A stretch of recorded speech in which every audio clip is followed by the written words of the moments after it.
Hello, hello, hello. You're tuning into another episode of The Wunderkind Show. Today's second topic, we're breaking down exactly what happened at today's practice. Listen, look, I got a lot of flack in the comment section. You know me, usually I just like that, whatever. But I always like to address everything specifically to make sure, once again, that I'm upholding the integrity of this platform. So somebody had pointed out, which I already knew about this, that the offense was practicing third and long on the defense, and that was why the defense was absolutely demolishing the offense. Okay. That's what they said. Okay. So I'm laughing at this, because what I'm going to do is I'm going to read you a breakdown of what happened. And when I'm going to read it all the way through, right? Because it goes it's pretty fluid. And then when I break everything down and read it all the way through, then I'm going to go through and dumpster dive into it with you guys, okay? And this is from Baltimore Beatdown, okay? Do I want to start to remind you guys? Maybe. Yeah, okay. So I'm going to read it from here. So the first session of 11 on 11 started with 3 straight completions from Lamar Jackson to wide receiver Zay Flowers, tight end Mark Andrews, and wide receiver Odell Beckham Jr., respectfully. On the third play, the ball managed to be thrown on account of running back Justice Hill picking up a blitz from linebacker Roquan Smith too. But then things after that play unraveled. Jackson forces a pass to Devin Duvernay as pressure from outside linebacker Odafe Owe and the interior rush collapsed the pocket. The pass fell incomplete. Next play, they're flagged for a false start. That's one. They're first. It appeared Andrews was the one to jump, but it was hard to tell. Next 2 plays result in sacks. Sacks! Okay. The first being a whistle, and the second being Smith getting to Jackson before a screen developed. They got to him so fast that the screen couldn't even develop. The whistle didn't come, but Smith looked around with wide arms, wondering why the play wasn't dead, seeing as he was standing in front of Jackson. That was the end of the first set of 11 on 11s. Not bad. They started hot, but the defense responded. Josh Johnson had a play or two go well, including completions to Dante Demas, tight end Charlie Kolar. False start number 2 happened after the switch to quarterback, Tyler Huntley. Okay, I'm just going to go away from all the Tyler Huntley stuff because, he's the backer. We're not really worried about that. False start number 3.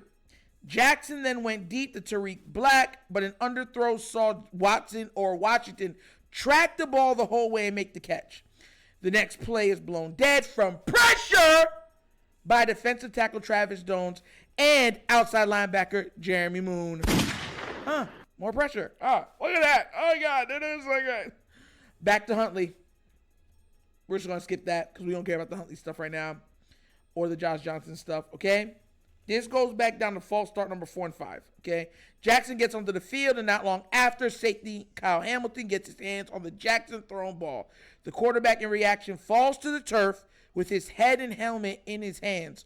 Groans from the fans that were disappointed with the interceptions from other quarterbacks now reacted to their starter being the one picked off. Back to 11 on 11s. Jackson scrambled on the first play, then intercepted by safety Marcus Williams. Another run by Jackson for a few yards. Then again, Williams intercepts Jackson for a number 9 on the practice. More groaning and surprise from the crowd. At one point, a fan asked if they were doing it on purpose to others observing. Okay?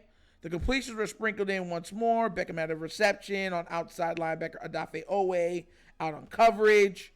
Okay? There it goes like that. So, I don't want to do the one with Huntley. But once again, check this out. 10 minutes later, 11 on 11's kickoff for a final time. Oweh gets around offensive tackle Morgan Moses for another pressure on Jackson, forcing him to miss a sideline throw to Flowers. Then Jackson connects with Flowers for a first down due to offensive tackle Daniel Falele getting underneath the pad of Oweh and bullying him outside the pocket. Look, that's all I'm going to read. Because the next two, it's not him. Remember when I was trying to tell y'all, I didn't get my information originally from Beatdown or even Zebrick. But you see what I was trying to tell you? Specifically what he was pointing out? Pressure! Consistent, relentless, non-stopping pressure. And y'all know what happens with pressure. Like I said earlier, it makes the QBs uneasy in the pocket. Stephen A. Smith, I remember, used to have this joke every time about Tom Brady, that if you hit him a couple times, he starts tap dancing in that pocket like the late, great Gregory Hines. And that's what every quarterback does. We've seen it with Mahomes. We've seen it with Peyton Manning. We've seen it with Thomas Edward Brady. We've seen it with Aaron Rodgers. We've seen it with Brett Favre. The reason why I'm naming off those guys is because they're some of the greatest to have ever done it, if not the greatest to have ever done it. All you are reading is pressure, pressure, pressure, pressure, pressure, pressure. And we know already, pressure bust pipes. Listen, the O-line has to play better. I want to remind you, because there's people in my in the comments that were saying, well, maybe the defense is just that good. You think, you really, truly believe, without a shadow of a doubt, that Odafe Oweh has become Micah Parsons for this upcoming season? He's become TJ Watt for this upcoming season? That what you're telling me? You believe that? You truly believe that? See, when I see people say stuff like that, I'm like, oh, put your money where your mouth, and they be like, I'm just saying it could happen. You don't believe it? Why are you telling me to? I want Odafe Oweh to do well. But this is the problem of the beginning years. Put so much expectations upon his shoulders. From most of you guys' accounts, we've already seen that Ajabo was the guy that everyone was saying was going to have the breakout season. Everyone's been saying that. He hasn't been playing, and the defensive line has absolutely been manhandling the entire offensive line. To be fair, and I always make sure I hold integrity, right? From what they were saying, they said that Ronnie Stanley did not play today.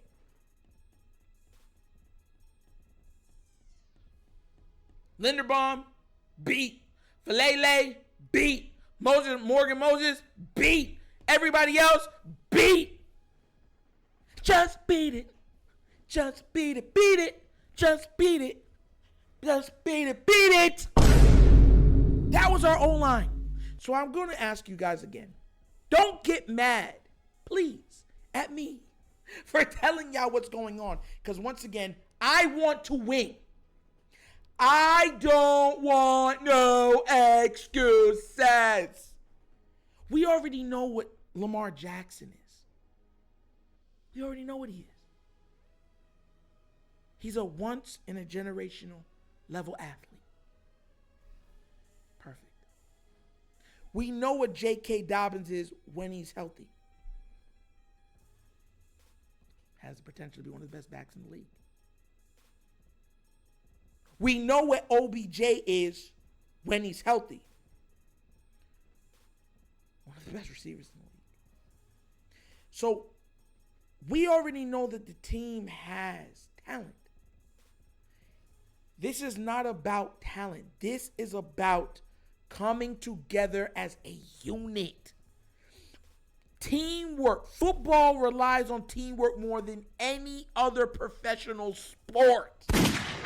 No matter how dominating you are as an individual, it's equalized by team in the NFL more than any other sport right now in professional sports. Basketball, if you have a dominating enough one person, they can get you to the finals. We've seen LeBron do it. We've seen Allen Iverson do it. Shout outs to my boy AI. Yes, sir. It's been done. If you're just absolutely ferocious and on a tear, yeah.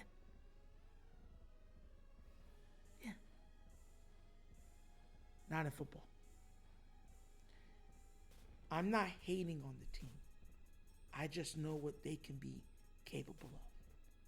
I want this team to bask in the glory of winning. And I hope all of you feel the same way.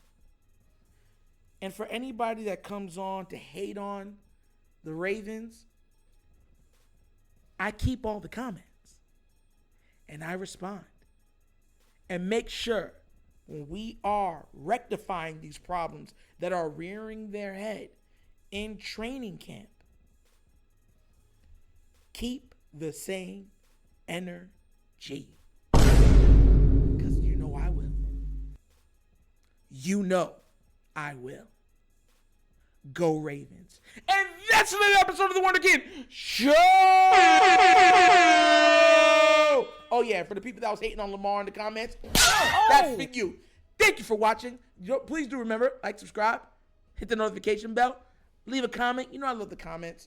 And also, if you would like to support the channel, remember there's a Patreon for the Wonder Kid Show that is up. Brand new, 3 tiers, amazing, gives you extra content, fantasy football and stuff like that will be available on it too. Give it a look. I'm telling you, it's definitely worth it. And if you would like to make a quick donation, bottom of the screen's a QR code. QR code's to the Cash App. Cash App located in the description of every video that we do in the name of it. Money sign, The Wunderkind Show. Easy. But once again, this is The Wunderkind Show. The show is Michael signing off. And as always, you guys know my slogan. Peace. And I